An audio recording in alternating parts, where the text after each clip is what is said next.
So before we go further in talking about genomes, phylogenetics and genomes, I want to first talk about taxonomic classifications because these vary quite a bit and it's important to our later discussions. Most of this you can find in Chapter 24 in the Integrated Molecular Evolution Second Edition. People often talk about species and think that it's pretty well defined what a species is. But I want to talk about some of the details about this today, about what exactly is a species. It actually tends to vary quite a bit with respect to what types of organisms you're talking about. So taxonomic classifications in bacteria are different than those in animals and different than those in plants and fungi, etc.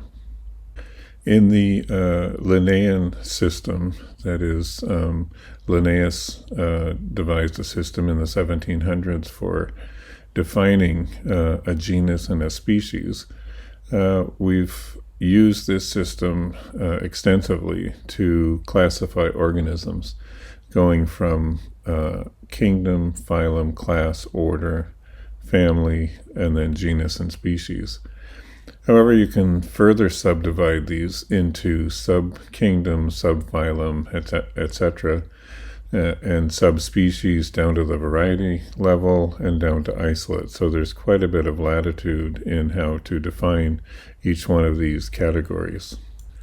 Even in ancient times, thousands of years ago, people wanted to classify things, especially agricultural crops and animals that they wanted to hunt, etc. So direct observation was used originally, and two kingdoms were defined. By the 13th century, Van Leeuwenhoek had developed his microscope with a glass lens, and he could see things smaller than could be seen with the naked eye, and so a third kingdom was added, Protista, along with the plants and animal kingdoms. As microscopes became more and more powerful, including electron microscopy in the 20th century, then they could see even smaller organisms called Monera, which were added to a four-kingdom system.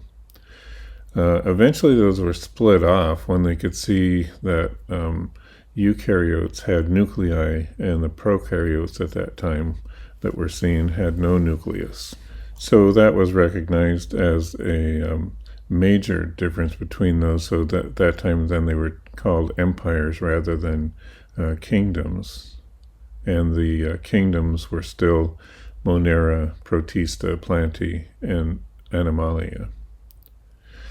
Eventually, a five kingdom system developed when they discovered other organisms. These were the fungi that were very different from animals or plants. By the 1970s and 1980s, molecular biology techniques had grown in usage around the world, and Carl Woese discovered a new domain, a new kingdom, called the Archaea. He called them the Archaebacteria at that time. So now there are six kingdoms and three domains at that time: bacteria, Archaea, Protista, Plantae, fungi, and Animalia.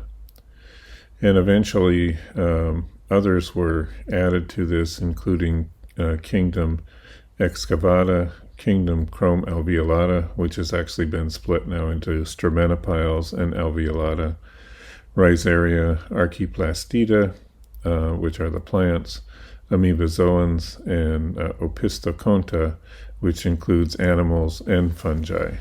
So these final groupings are based not only on morphology, but also based heavily on DNA and protein sequences.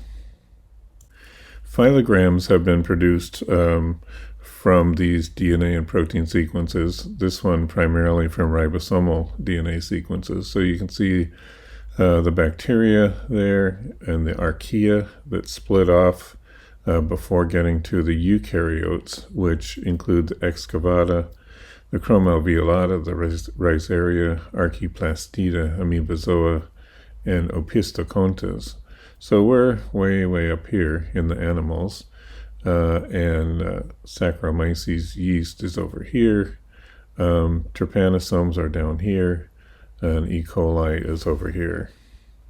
So that last phylogram was from approximately 10 years ago, but in the meantime, people have done more and more work on this group of eukaryotes here, and further split the excavata into two groups, and then this chromalveolate group has been split into stromatophiles and alveolates, as well as these Hecrobians over here and Rhizaria. So there's been more work here, especially with molecular biology techniques, to try to sort out the evolutionary relationships within those groups.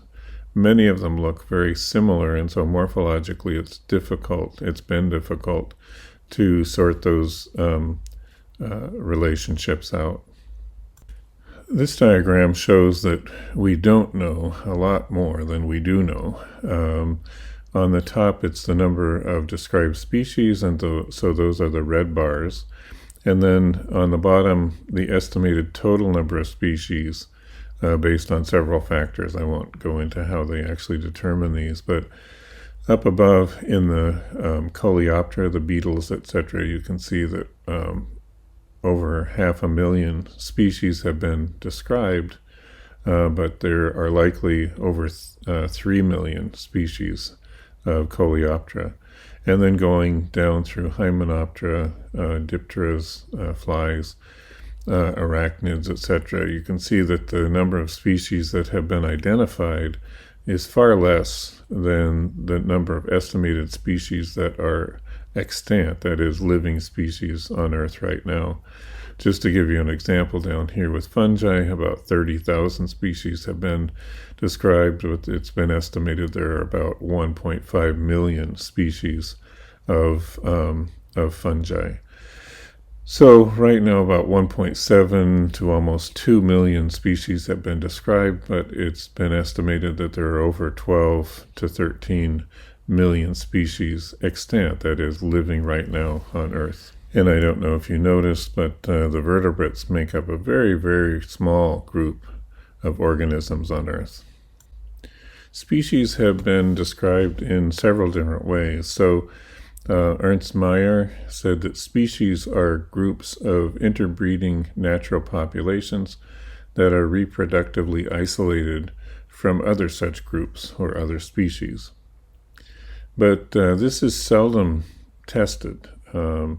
In many cases, breeding is not possible. It's not possible to observe. It's not possible to demonstrate.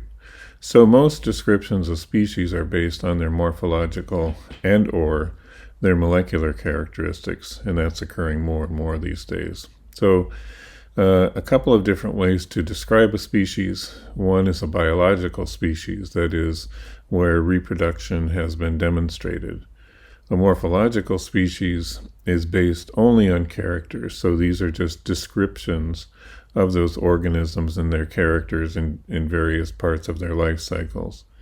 And then phylogenetic species are based on their sequences. So some species are known only by their sequences, and they've never been observed in nature. But there are problems with every one of these methods of describing a species. So here's sort of a simple one, right? You have a cat, it has kittens, and you've observed the birth of those kittens, and so you can describe a species based on that. Although you can also describe a variety, a cat, many varieties of cats. So even observation is sort of fraught with some problems.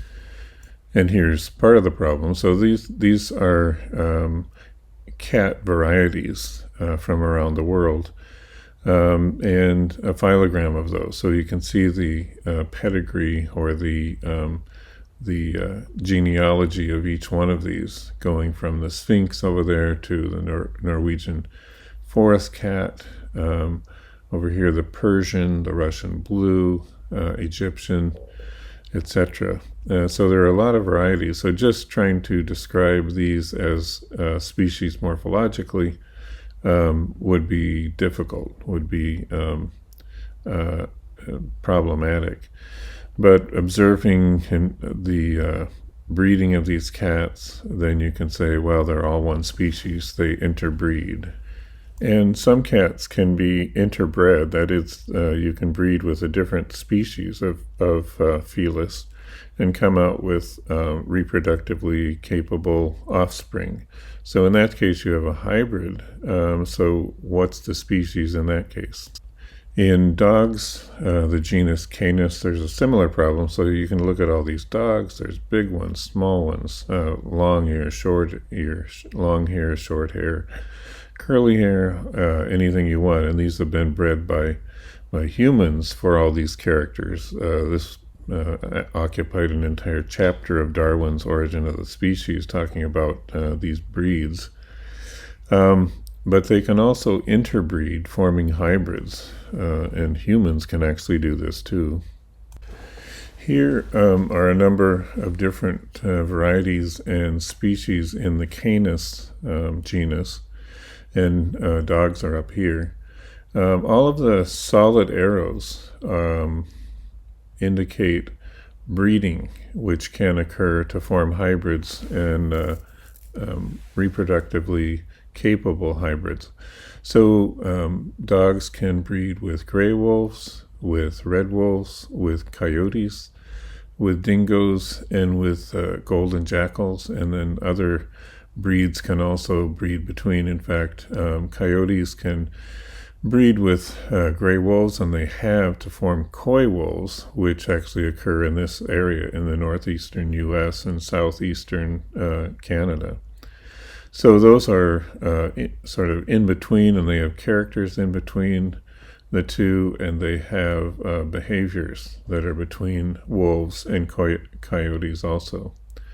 So what's a species in this case if you can get crossing between all of these? Is this one large species with a lot of variety, or are those separate species? Separate from these are black-backed jackals and side-striped jackals. They can breed with each other, but they cannot breed with the other Canis species up above. One reason is they have a different number of chromosomes, and that's illustrated in this phylogram. So you have the gray wolf up above, the jackals in there, coyotes, black-backed jackals, etc., and the chromosome number in each. So you can see the ones with the same number of chromosomes, that is 39, can all breed with each other, whereas the one with 37, those two cannot breed with the others. They actually have the same genes, but in the ones with 37, two of the chromosomes have fused, and so that reduces the number of total chromosomes.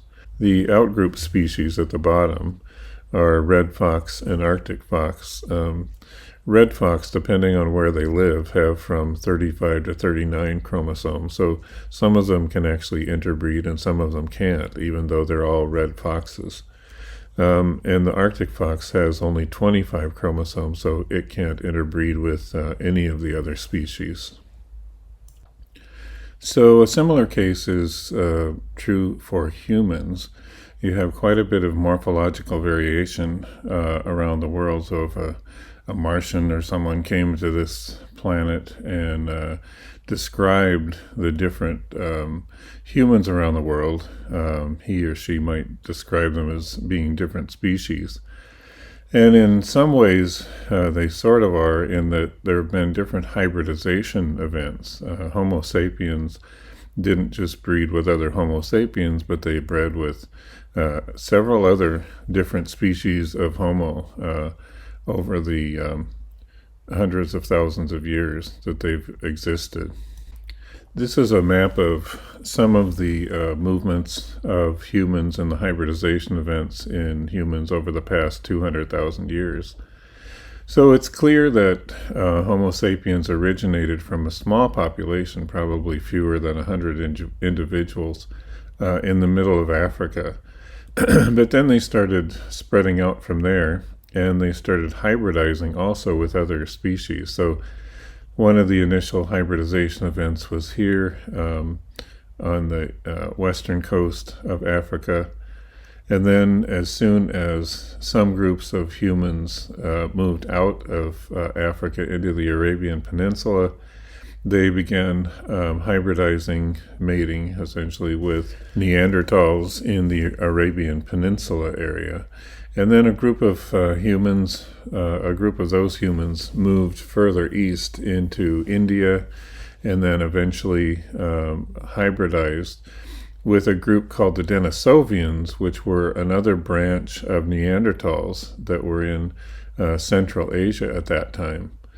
That group also moved down further, following a land bridge into Malaysia and New Guinea, and eventually into Australia. A little later, a group moved into Europe, and another group moved further east into Asia. There was another hybridization event with Neanderthals in Europe, and then a final migration into North and then South America. So these hybrids are still with us, essentially, so that many in the human population today have up to 4% of their genome that is from the Neanderthal genome. So again, this confuses the picture somewhat of what a species is. That is, modern Homo sapiens consist of groups of people that have actually hybridized with other species and formed viable populations of those hybrids. And so many of those genes still exist in humans. Now, defining species based on morphology becomes problematic also when you have sexual dimorphism. So here's some spiders up here. The male is the small red spider and the female is a large black spider. You have different types of birds having sexual dimorphism. Humans, of course, are sexually dimorphic.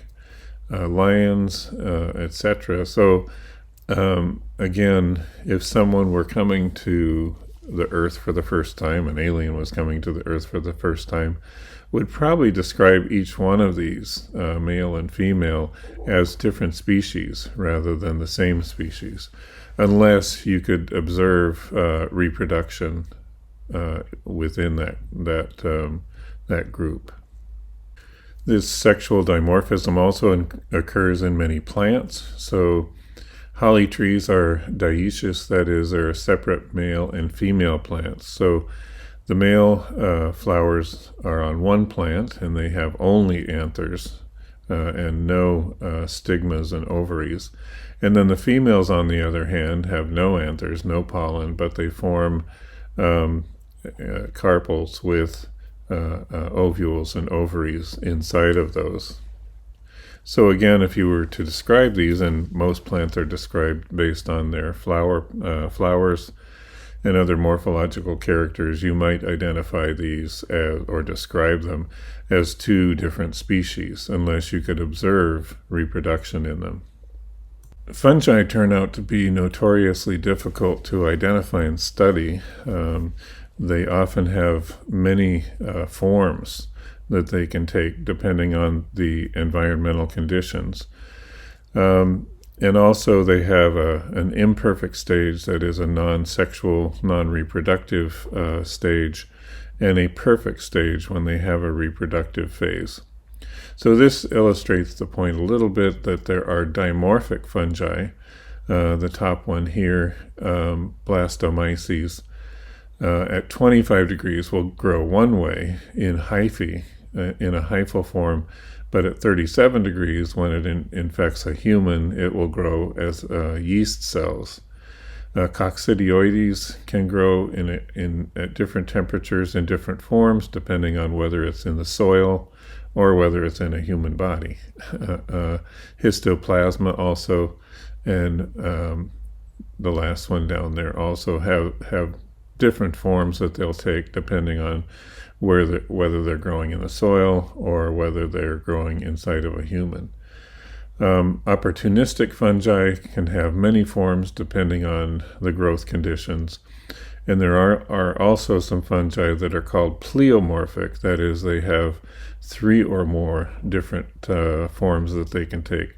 So sometimes these have been described in the past as different species and only unified into a single species by a later taxonomist who has observed all of those different life stages. Sometimes they have differing and subtle characters. So this is Phylophora rickardsii, and in some cases the phyllids, those long structures where the spores come out of, and these are haploid spores produced just by mitotic divisions. Sometimes they're round and sometimes they're elongated. And in different species of Phylophora, a lot of time the distinction is made based on the length of those phyllids and the length of the conidiophores and the lengths of the conidia in each one of those. So really subtle characters. So usually experts are needed to identify these. And sometimes it's important because some of these are saprobic, that is, they just grow out in the soil. And others are highly pathogenic, and so they can actually make humans ill, cause disease in humans. Here is an example of a pleomorphic fungus. So you can see up at the top, it starts with a fibrous thallus, that is a fruiting body that releases spores. And so there are the spores. They grow into a bacterial form, and then a rod form, and eventually bacterial form with double spores, and then a microbial globular form, bursting and releasing the ascospore, or the yeast forms, and then forming an ascospore form, and finally a multicellular and multinucleate forms as well. So if you were to go out and sample soil and look at each one of these, you might think that it's a different type of species in each case, but this is all one species with the same genome and going through a normal life cycle. When you look in cultures also, and not all fungi and not all bacteria can be grown in culture, by the way, only a small percentage can. They will have different forms of growth, and so this is one of the morphological characteristics that can be used to describe and identify fungi. So these are all hyphal forms, that is, they're forming filaments that will grow from a central location where the initial sample was put, and then they'll grow outward from that. So some form rather feathery type hyphae, and they'll be different in the center than they are further out. Some of them are actually going along with circadian rhythms, so they'll form different types of pigment, different hyphae at different forms, so you'll see a ring structure. And then others will look more crusty and solid on the top. Those forms will be characteristic of each type of, or each species of fungus. However, if you grow them on different types of media, they can change those forms by quite a bit also, so that would be characteristic of particular species as well. At the bottom left, those are just different types of structures to form spores. So these would all be spore-forming structures or reproductive structures on those hyphae of the fungi. Bacteria also exhibit few morphological characters. So you can look at the surfaces, determine whether they're bacilli or cocci or spiral form bacteria. Some produce different pigments, and on different media also they would form different pigments. You can also grow them in different media and with different indicator dyes. And then there are certain test kits where you will put the bacteria inside of those little chambers, and the different media and the different indicator dyes will then give a particular pattern which is characteristic for a particular bacterium.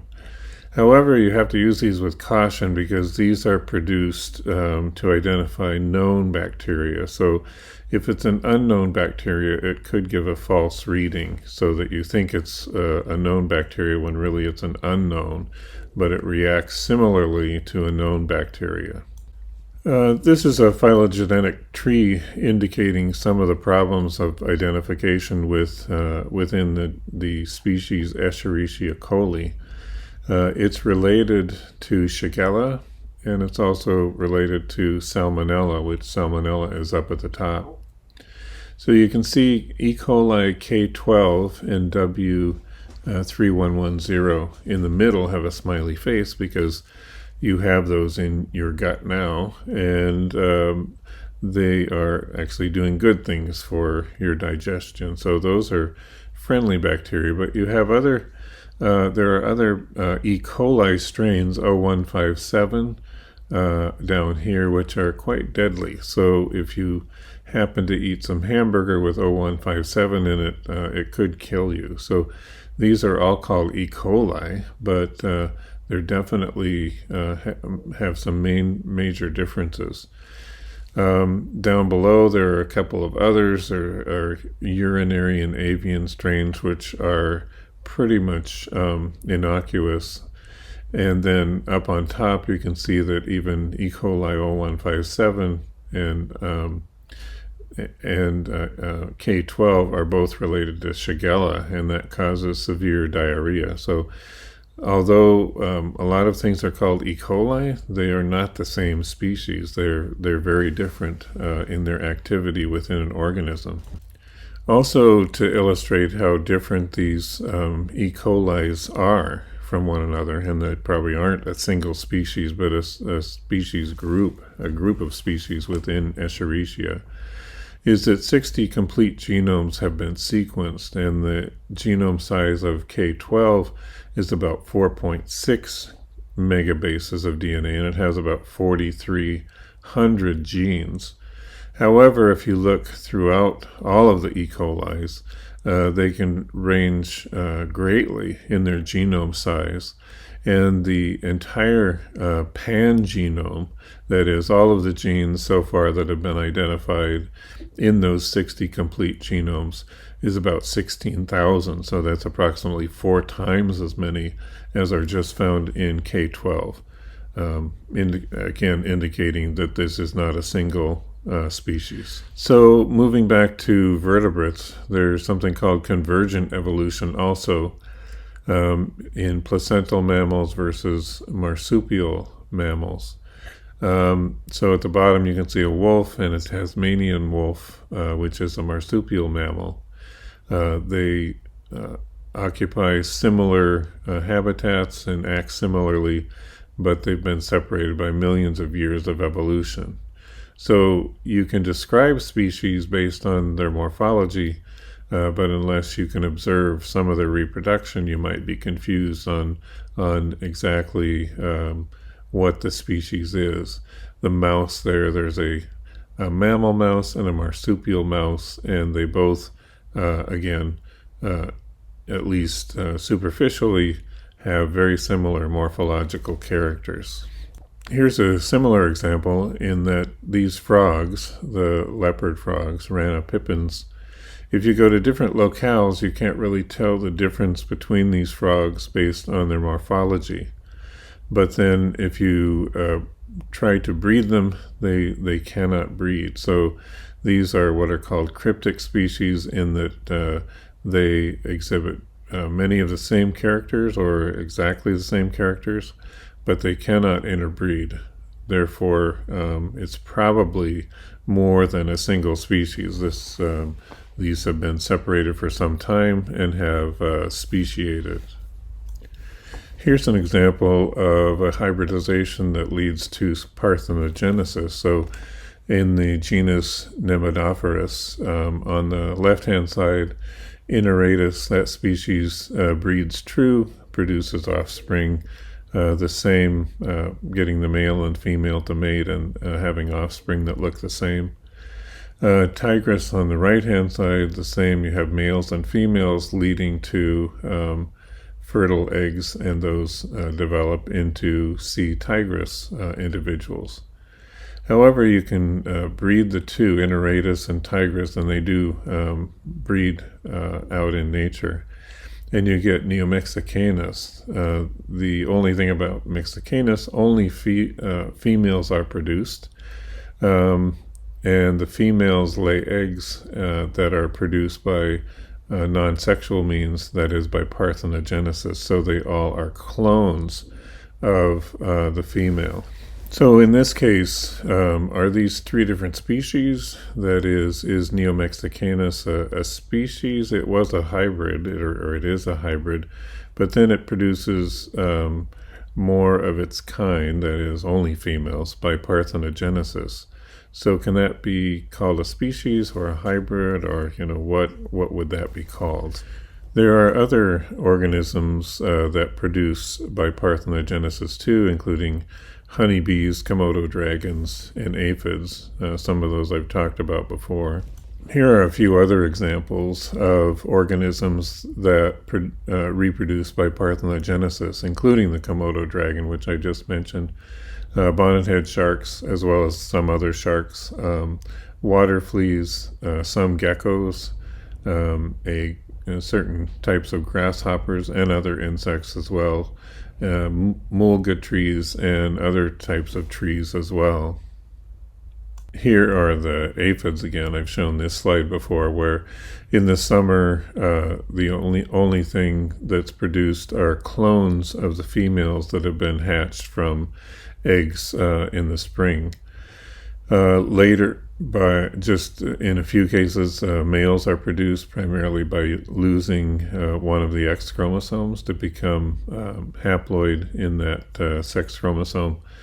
Then there's fertilization of the female, who then lays fertile eggs, which are all females having the two X chromosomes. So I've talked about this species before, Cenorhabditis elegans, where there are hermaphrodites and males, and the hermaphrodite can produce both eggs and sperm, fertilizes its own eggs, and then lays those. Most of the eggs are also hermaphrodites, and so those hatch into hermaphrodites. And occasionally one of the X chromosomes is lost, and that becomes a male. The males are produced only about 1/1000th of the time that hermaphrodites are produced.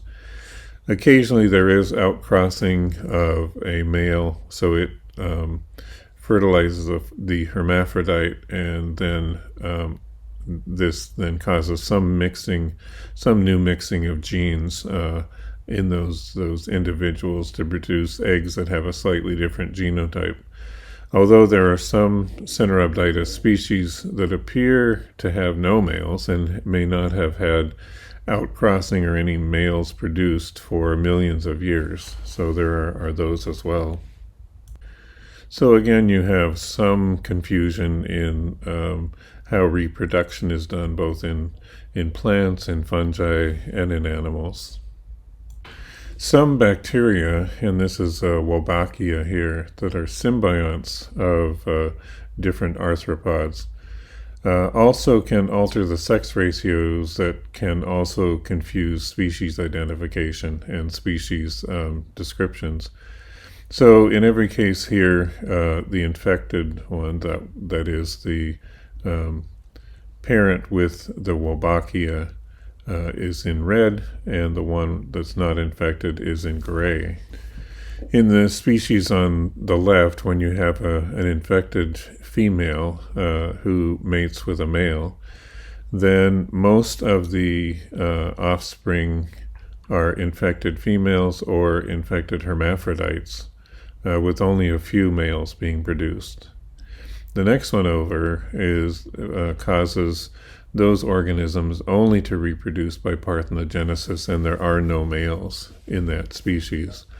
The third one over is male killing, where you have an infected female, and when you get mating with the males, all of the males that are produced from that mating die, and only the females with the bacterium, the bacterial symbiont, survive.